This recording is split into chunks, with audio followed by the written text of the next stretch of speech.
Hey everyone, I wanted to go over the new and exciting news, or sad and disappointing news, really depending on your perspective, for Monster Hunter Rise Sunbreak, which is set to release on both Nintendo Switch and on PC on June 30th. And as you may well be aware, there has been a lot of information being dropped from Capcom as they basically gave access to some content creators, some media outlets to be able to check out the game, and a ton of developer interviews have been put up. So if you know anything about me, you know I'm definitely going to be slicing up those interviews and try to cover the most important parts so I could get that information out to you guys. But today we're going to be checking out the fact that in one of the interviews with VG247.com, huge shout out to them, they did an interview with the director Suzuki for Monster Hunter Rise Sunbreak, where he basically confirms that the Rampage is basically not coming back into Sunbreak anymore. And there's quite a lot of wording here. The interview is rather in-depth, so I'm going to try to go over it as best as possible and showcasing the rationalization as to why this feature from Monster Hunter Rise is no longer going to be appearing into Monster Hunter Rise Sunbreak. Of course, I'm going to leave a link in the description below for the entire article yourself, so you can check it out if you feel the need to. So the interview originally starts by them talking about the collaboration partner quest. These will be the quests where you bring out a character with you into a hunt in a single player environment. And basically that's where we get our first quote from Suzuki. He says, with Monster Hunter Rise, you may remember that during the Rampage segments of that game, we had a feature where characters from the village would be replaceable in locations within the stronghold, explains Monster Hunter Rise Sunbreak's director Yoshitake Suzuki. When we asked where the idea of these follower quests came from, he said, and there were kinds of fun interactions between the players and the NPCs where you went through the Rampage quest. They'd be calling out voice lines, that kind of a thing. And it brought out a new depth to the interactive nature of these characters, who normally you might only ever see standing around in the village at their various posts. We wanted to really build on that aspect where people really enjoyed to actually getting into the know of the characters better, especially because there's a variety of unique and appealing characters throughout the game. So the rationalization for them doing follower collaboration quests makes a whole heck of a lot of sense. They're basically taking that same idea from the Rampage where you would be able to place them and have them assist you in certain events in the Rampage, and basically just now you could just bring them to hunts. They're just taking that same idea from the Rampage and putting them in normal hunts. So far so good, no problem with that whatsoever. Now this is the part where it gets interesting. They mentioned that since the Rampage itself is a phenomenon, it is wrapped up in the storyline of Monster Hunter Rise. It isn't returning for Sunbreak, given that there's a new crisis, and in parentheses, a new location coming in Sunbreak. The studio thought it would be a shame to lose that level of intimacy, or whatever you want to call it, with the characters, and found a way to bring it back to more traditional hunts. While multiplayer is still the key aspect of Monster Hunter, some players will still play in single player, either alongside multiplayer or exclusively, Suzuki continued. So we thought it would be a good take to take concepts of having more intimacy with the NPCs and playing alongside with them and combine them into a new way of a single player quest, a sort of multiplayer experience, if you will. Single player is never going to fully replace multiplayer in the position that is within Monster Hunter, but these follower missions will let you get the feeling of hunting as a party, while also letting you enjoy the interactions with the characters from the storyline. So there you have it. Basically, for storyline purposes, as the Rampage has kind of been quelled, you kind of became the hero of the village back in Komura, and you are no longer really having to deal with the Rampage, as Komura is now free from that. You are now dealing with this new menace of the trios Malzeno, Garangol, and Luna Garen. You no longer really have an obligation to go do the Rampage again. Therefore, they, as the developers, do not feel the obligation to add in any more Rampage content. Now, for a lot of people, this is going to be a godsend. They're going to be very happy. They never really cared for the Rampage. They've kind of found it annoying. And being an obligation, since you did have to do, I believe it was 2 to 3 times the Rampage quest in single player content, they find this as a godsend. They don't necessarily want to deal with it again. Me personally, I had no real issues with the Rampage. It eventually dragged on. 15 minutes of just kind of doing the same thing eventually drags on, but it was like sparse and sprinkled out enough, and there weren't enough quests that even it felt like much of an obligation. Even when they were doing event quests, like Rampage event quests and stuff like that, it never really felt like an obligation, so I really never had a problem with it, but I certainly understand their reasoning as to why they did not wish to continue that specific mode, and it just felt kind of like a wash at the end of the day.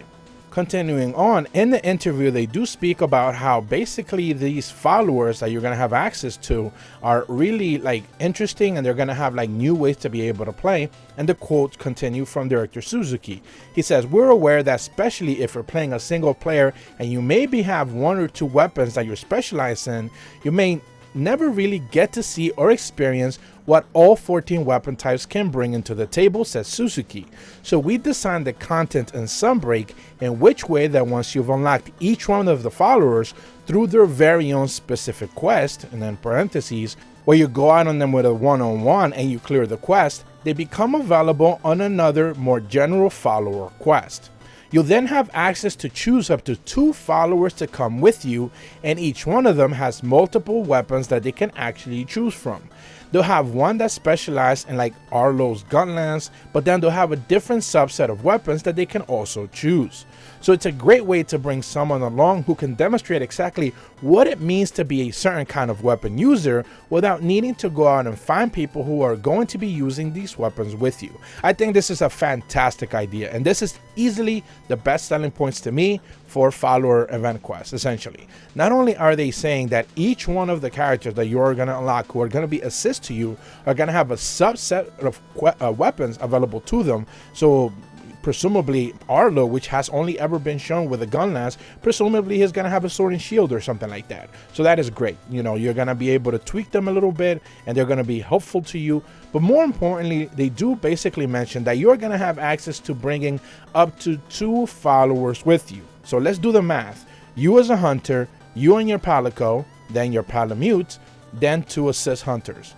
That is pretty great, especially since you are dealing with master rank difficulty monsters. I know a lot of people are going to struggle with the difficulty spike. You know, a lot of people definitely struggle with endgame content when it came to Rise. Although for most of us who are like really hardcore, I think difficulty wasn't that much of a problem. But certainly for the casual player, the difficulty spikes are really going to be a problem. So 2 followers to bring along, that sounds great, and then them having the option to be able to have unlockable subsets of weapons sounds even better.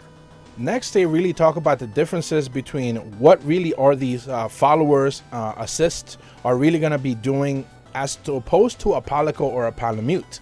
And the quotes here continue. "To be honest, apart from few small things, we've essentially rebuilt, or in parentheses, built up AI for the followers from scratch. For Sunbreak," Suzuki tells us. "That was an extremely challenging thing to achieve. The work of balancing the follower AI for each quest that they appear in was the difficulty as well. If they're too weak, then they will feel useless, or you would have to babysit them. And if they're more a burden to you if you bring them. But if they were too OP, then you're going to go out with them and you feel like you're just tagging along because the followers are smashing the monsters and you have nothing to do. Then that wouldn't be satisfying for most people, I don't think. Treating that fine line between the overpowered and the useless, and making sure that it felt valuable to have them with you, and even potentially learn from them as you observe them and new tactics and see how they react to the monster's behavior, was a lot of work. We think it can certainly be a really satisfying way to enjoy the game, and there's something a bit different in each gameplay event for those who enjoy the multiplayer. So I think obviously balancing is one of those things that developers certainly spend a lot of time on. I know weapon balance when it comes to the Monster Hunter community, and the longsword specifically, has been a point of contention. Believe me, I hear you. But when it comes to this specifically, I think they're saying that they certainly spend a lot of time into trying to make sure that these assists are going to be helpful. But based on some of the preview clips that I have seen already, I've seen like Master Arlo put out bombs, he puts out traps, he does heals. I mean, these dudes are just going to be just doing stuff. So presumably you are going to end up picking one that has a pretty decent weapon, maybe status bonuses or damage and stuff like that, and then just let them go to town, dropping bombs, you know, doing traps, healing, whatever they're going to do on top of whatever added bonus you're certainly going to try to get out of them. Or if you definitely just need a tank and you're just going to want to, you know, have protection on that front, you can certainly go that route as well.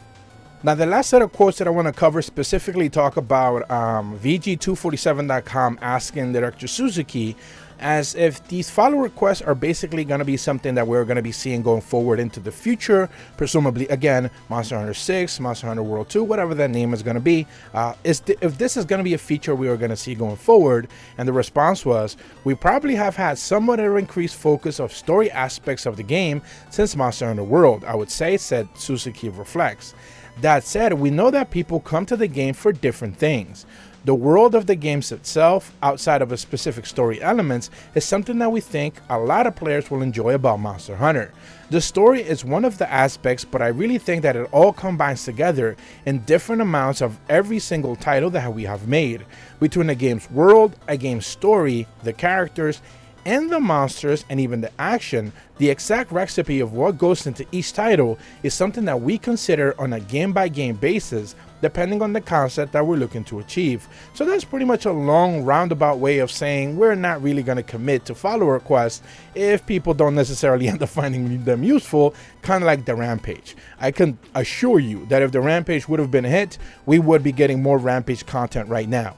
And in the same way, I think what can be said for the follower collaboration quests. If people find them useful, if they certainly collect the data and it says, hey, people are bringing these 2 specific assists, they're loving them, they're getting a lot of help, they're getting their heals, they're getting their tanks, they're getting their extra status damage, whatever the situation may be, and they are working and people are not complaining about these follower quests, then you can certainly expect them to make a comeback for whatever the next entry is going to be. So that was pretty much a roundabout way of saying, you know, we look at it on a game-by-game basis. It's just saying, hey, this is cool, we think it's cool, we hope you like it, and if you do, we'll bring it back. That's just pretty much it.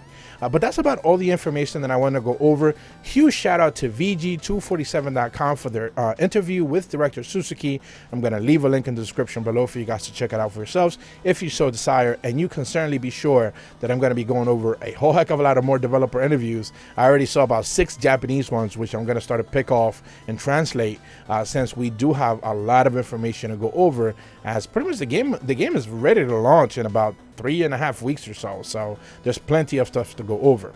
If you are brand new to my channel, be sure to leave a like and subscribe, hit the bell to receive notifications when the videos go up, and as always, thank you so much for watching. See ya.